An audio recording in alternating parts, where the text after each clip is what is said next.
I got the chance to drive a real Formula 1 simulator.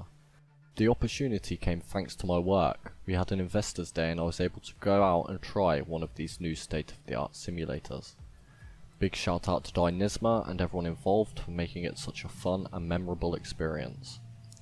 These simulators are the real deal and would set you back a few £1,000,000 if you wanted one for yourself. The car was set up exactly like a real Formula 1 car, which sounded super exciting until I realised what that meant.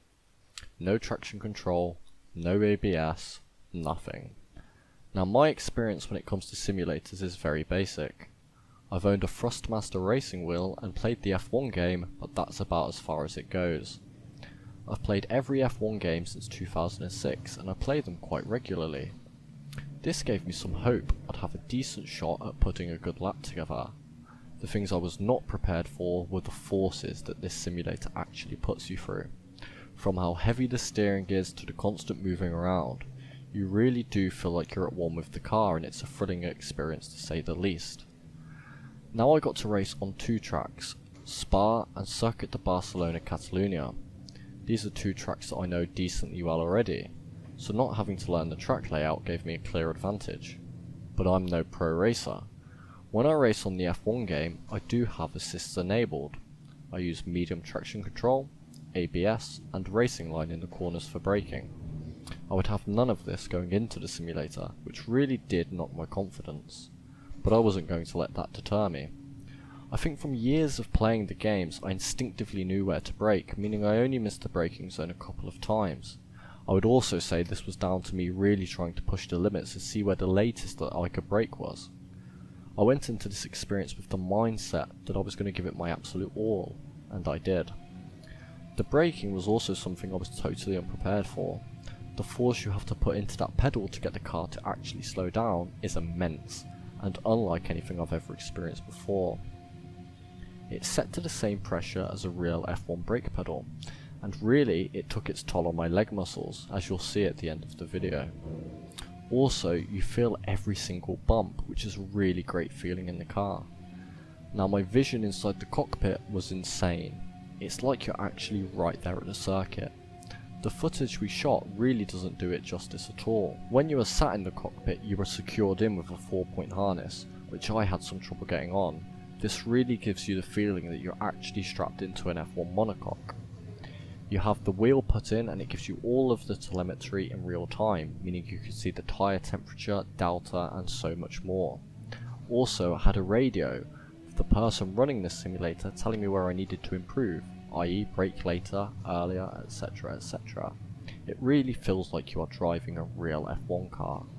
The way you would be given the information on the radio and you could ask for information about your lap was really cool.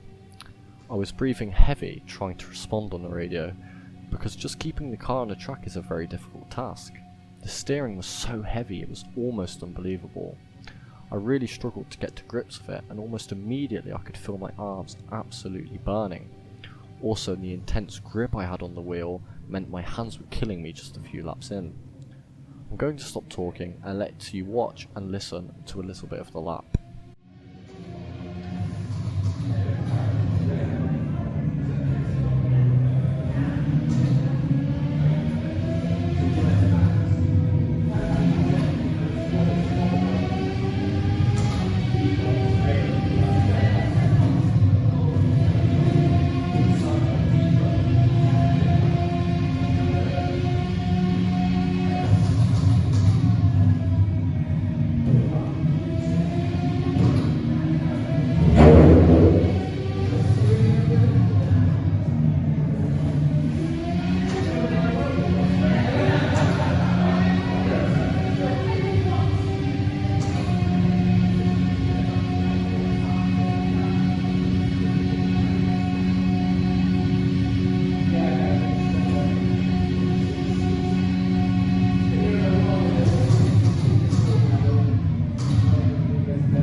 Now what you're hearing and what I'm hearing in the cockpit is very different, just like with the view. No matter where I looked, I could never see the edge of the screen, and the immersion was never broken for me. The feeling of flying down Radion into Eau Rouge was absolutely insane. You really had to be careful of the curbs though, because they did upset the car quite a lot.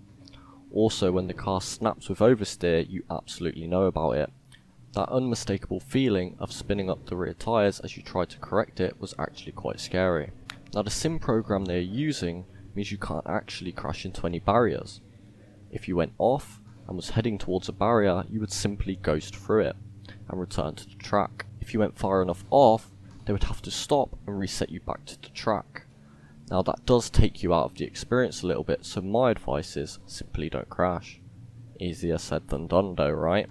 All in all, I had an absolutely amazing experience, and hopefully I'll get to have another go in the future. I'm going to leave you now with a little montage of the mistakes I made in the day, because that's what we all want to see, right? Thanks again to Dynisma, Adam, and everyone involved in making my dreams become a reality. I will never forget this experience. It really will stick with me for the rest of my life, and I hope I do get the opportunity again.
How was that, Jack?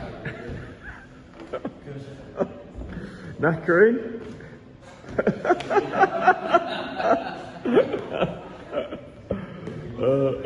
Come and have a sit down.